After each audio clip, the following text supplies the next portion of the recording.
हम ऐसा हरगिज नहीं होने देंगे।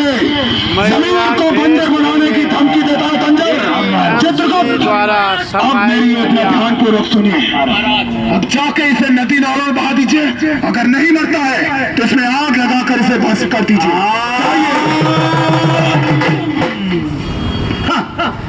चित्रगुप्त और यमराज, मुझे चले थे नदी नालों में बहाने, लेकिन अब तुम तो आंसू बहाओगे, क्योंकि ये मानव जाति मेरी यहाँ पर भी मदद करती है, क्योंकि ये डालती है सिंगल यूज प्लास्टिक को नदी नालों में, जिससे कि नदी नाले चौक हो जाते हैं, डेंगू मलेरिया जैसी खतरनाक बीमारियां हो जाती है। और उसके बाद में ये सिंगल यूज प्लास्टिक को इतनी जगह डालते हैं, सिंगल यूज प्लास्टिक की बोतल में पानी पीते हैं, जिससे कि इनकी शरीर में, इनके रगों में खून नहीं माइक्रो प्लास्टिक दौड़ता है। क्या किया जाए तुझे? कुछ छोड़ सकते ना, मुझे जला सकते हो ना, तुम मुझे पानी में बहा सकते हो ना, तुम मुझे जमीन में दफना सकते हो। चित्रगुप्त जी, हमें कोई दूसरा उपाय बताइए इस प्लास्टिक को खत्म करने का शीघ्र। महाराज, इसका तो सिर्फ एक ही उपाय बचा है। अब क्यों ना इसे बैन कर दिया पूरे पृथ्वीलोक से। नहीं, अति उत्तम विचार है। नहीं, इस प्लास्टिक को करना होगा पूरे भारत से।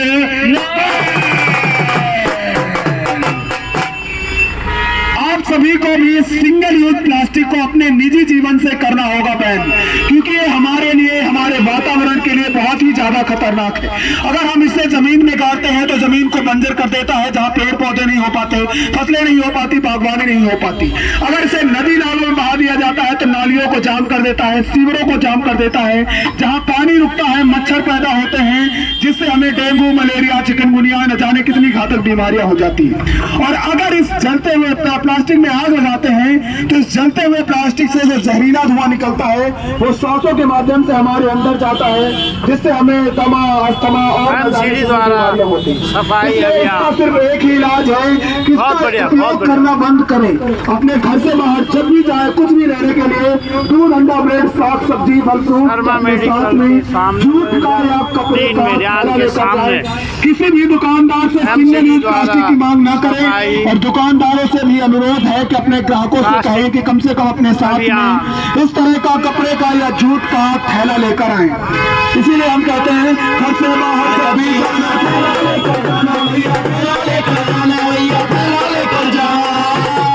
बाहर से जब कुछ भी लाना थैले में ही लाना भैया, थैले में ही लाना भैया, थैले में ही लाना।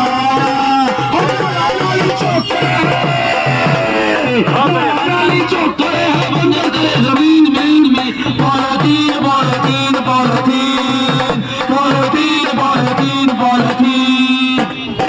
इसी के साथ साथ कुछ बातों का ध्यान रखना जरूरी है कि हमारे घरों का जो कूड़ा निकलता है उसे अलग अलग करके अलग अलग रंग के डस्टबिन में डालना जरूरी है। सेग्रीगेशन करना जरूरी है। अगर हम नहीं करते हैं तो हमारे सामने गाजीपुर का कूड़े का पहाड़ सामने दिख रहा है। ये सेग्रीगेशन ना करने की वजह से हुआ है। तो हमारे घरों से मूलतः 3 तरह का कूड़ा निकलता है: गीला कूड़ा, सूखा कूड़ा और घरेलू खतरनाक कूड़ा।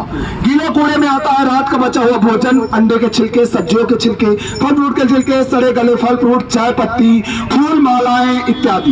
ये सब आते हैं गीले कूड़े में, और गीले कूड़े को डालते हैं हरे रंग के डस्टबिन में, ताकि इसे बाद में डीकंपोज करके ऑर्गेनिक खाद बनाई जा सके। दूसरा होता है सूखा कूड़ा। सूखे कूड़े में आते हैं फटे पुराने कपड़े, फटे पुराने जूते, चिप्स के पैकेट, टेट्रा पैक, प्लास्टिक की बोतल, रद्दी, अखबार, ये सारी चीजें आती हैं सूखे कूड़े में। और सूखे कूड़े को डालते हैं नीले रंग के डस्टबिन में, ताकि इसे बाद में रिसाइकल किया जा सके और दूसरी अन्य चीजें बनाई जा सके। ये सूखा वही सूखा कूड़ा है जिसे आप किसी कबाड़ वाले भाई को बेचकर उससे कुछ पैसे भी अर्जित कर सकते हैं, इसलिए सेग्रीगेट करना जरूरी है। और तीसरा होता है घरेलू खतरनाक कूड़ा। खतरनाक इसलिए क्योंकि उससे हमें चोट लग सकती है, इन्फेक्शन हो सकता है। और इस खतरनाक कूड़े में आता है इंजेक्शन निडल, कांच के टुकड़े, जंग लगा हुआ लोहा, एक्सपायरी दवाइयां, एक्सपायरी कॉस्मेटिक, सैनिटरी पैड, बच्चों के डायपर, ये सारी चीजें आती हैं खतरनाक कूड़े में। और खतरनाक कूड़े को डालते हैं काले रंग के डस्टबिन में, ताकि इसे बाद में डिस्ट्रॉय किया जा सके, नष्ट किया जा सके। अगर आपके यहाँ काले रंग का डस्टबिन नहीं है तो इस खतरनाक कूड़े को पेपर या कपड़े में रैप करके एमसीडी मेट्रो वेस्ट की जो गाड़ियां आती हैं आपके यहाँ door to door garbage collection के लिए, उनमें जो कर्मचारी होते हैं उन्हें ये खतरनाक कूड़ा दें और बता कर दें ताकि उन्हें भी चोट ना लगे, उन्हें भी इन्फेक्शन ना हो। वो हमारे लिए साफ सफाई का इतना ध्यान रखते हैं, तो उनकी सुरक्षा की जिम्मेदारी भी हम उठाएं और इस खतरनाक कूड़े को बता कर दें ताकि वो भी सुरक्षित रहें, उनका भी अपना परिवार है, उनकी भी अपनी जिंदगी। इन सारी बातों का ध्यान रखें और कूड़े को अलग अलग रंग के डस्टबिन में ना डालें, इधर उधर ना फेंकें। हम अक्सर देखते हैं कि हमारे गली से गाड़ी जा रही है, कुछ लोग होते हैं कि छतों पर से कूड़े की पन्नी पैक करी, गाड़ी में फेंका, निशाना नहीं लगा और जाकर कूड़ा पूरी सड़क में फैल गया। वहाँ मच्छर मक्खियां पैदा होती हैं, बीमारियां होती हैं। इसलिए सभी से अनुरोध है कि नीचे उतर कर आएं और उनमें गाड़ी में जो अलग अलग कंपार्टमेंट बने हैं, अलग अलग कंपार्टमेंट में अलग अलग कूड़ा डालें, अपनी साफ सफाई का ध्यान रखें। और सभी दुकानदारों से एमसीडी मेट्रो वेस्ट अनुरोध करता है कि अपनी दुकान